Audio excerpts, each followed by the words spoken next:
લગ્ન એ દરેક દીકરી માટે સપનાનો દિવસ હોય છે। આજે અમારા પ્રિયંકાબેનના લગ્ન છે અને આજે હું મારા વિડીયોના માધ્યમથી એના લગ્નની પળોને ખાસ બનાવવા માંગુ છું, એટલે મારા વિડીયોમાં છેલ્લે સુધી બન્યા રહેજો।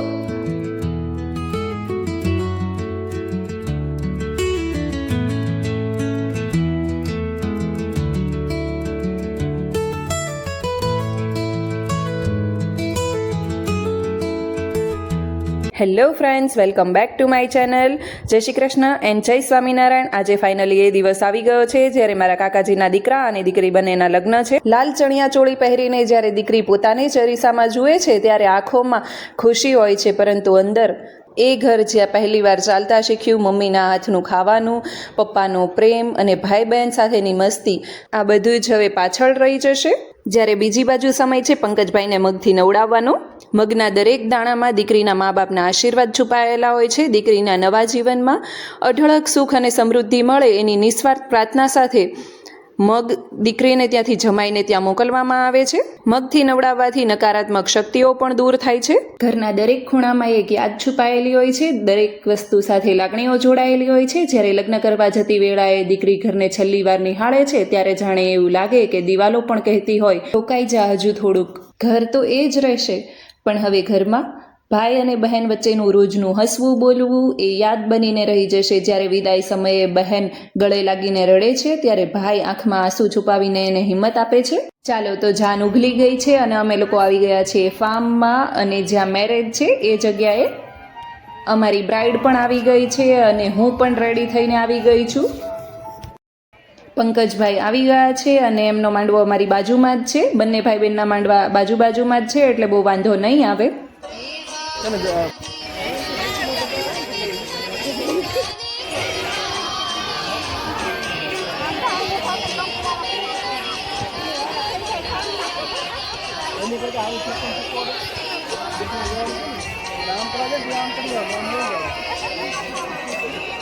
અમે કંકુના શુભ છાંટણા છાંટીને કંકોત્રી મૂકી હતી।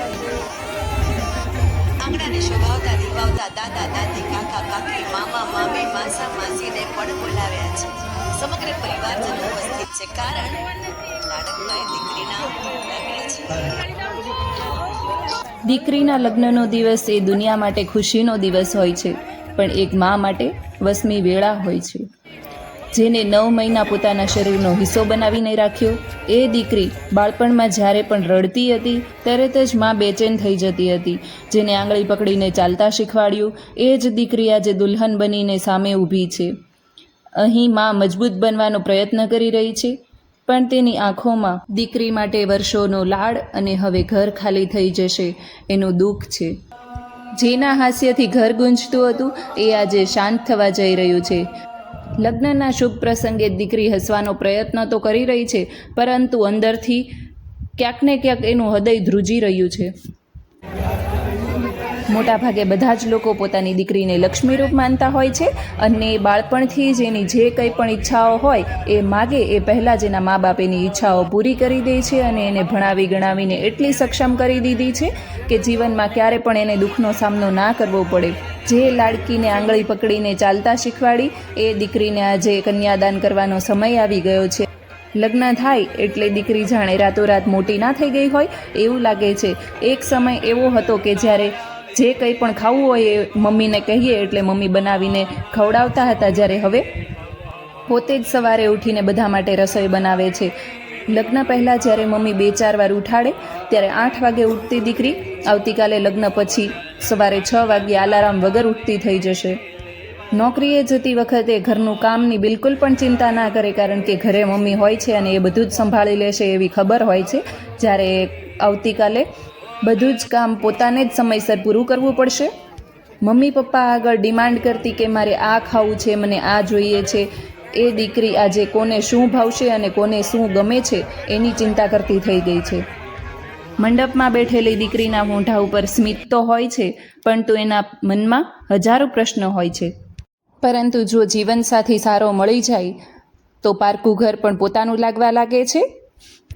પ્રિયંકાબેનના માંડવે ઓલમોસ્ટ વિધિઓ પૂરી થઈ ગઈ છે, એટલે હું આવી ગઈ છું પંકજભાઈના માંડવે, કારણ કે બંને માંડવે હાજરી આપી અને એન્જોય કરવું જરૂરી છે। જો પતિનો સાથ મળી જાય તો દરેક કાર્ય સહેલું બની જાય છે. સવારે વહેલું ઉઠવું પણ મુશ્કેલ નથી લાગતું, કારણ કે કોઈક પ્રેમથી કહેવાવાળું હોય કે તું ચિંતા ના કર, હું છું ને.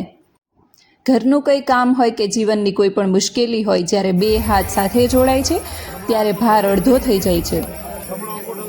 હવે સમય થઈ ગયો છે ફેરા ફરવાનો, તો અહીંયા ભાઈ જવતલ હોમવા માટે આવી ગયા છે.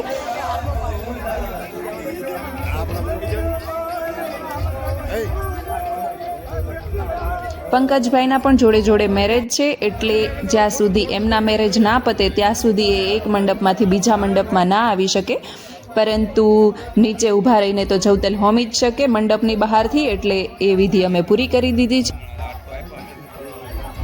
જે લોકો મારો વિડીયો જોઈ રહ્યા હોય અને એમના મેરેજમાં પણ આવું થઈ ગયું હોય કે ભાઈ બહેન બંનેના લગ્ન સાથે હોય અને તમારે પણ આવી રીતે જવતલ હોમ્યા હોય તો મને કોમેન્ટ કરીને જરૂરથી જણાવજો.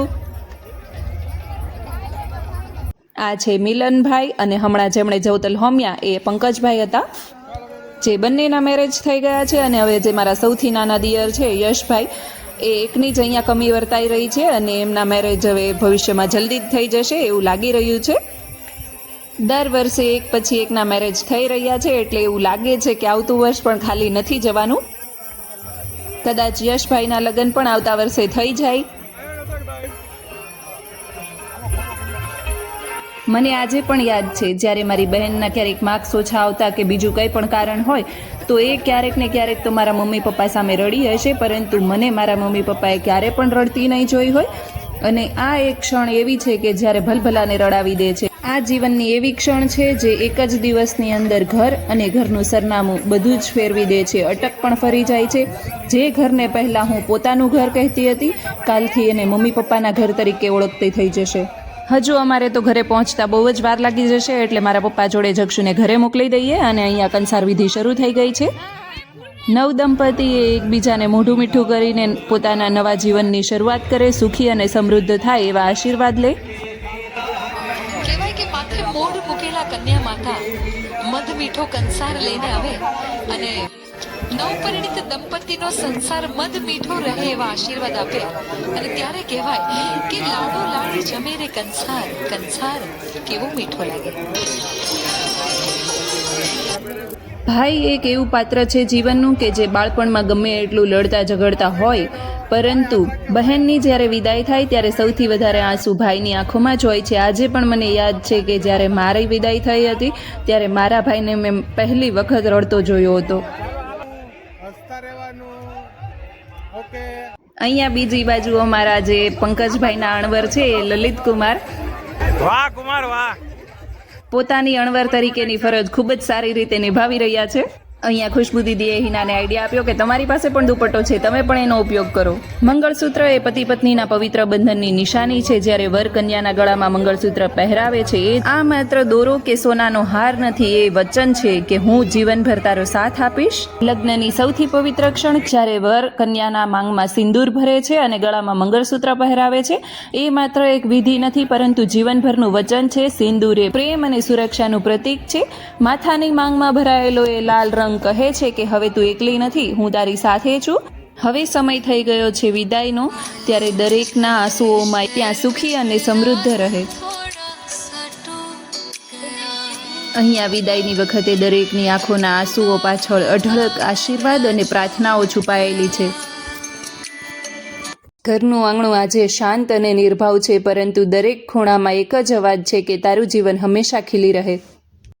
પૈડું સીંચવું એ જીવનની નવી શરૂઆત દર્શાવે છે. જેમ છોડને પાણી પાઈએ અને એ વધે છે, એની જેમ દંપતીના સંબંધને પ્રેમ અને સમજણથી સિંચવો જોઈએ, એ સંદેશ આપે છે. પૈડું સિંચવાની સાથે ધરતી માતાનો આશીર્વાદ પણ મળે છે એવી માન્યતા છે. પ્રિયંકાબેનની વિદાય કરીને અમે જે નવી હોવ છે અમારી હિના, એનું સ્વાગત કરવા માટે આવી ગયા છીએ ઘરે.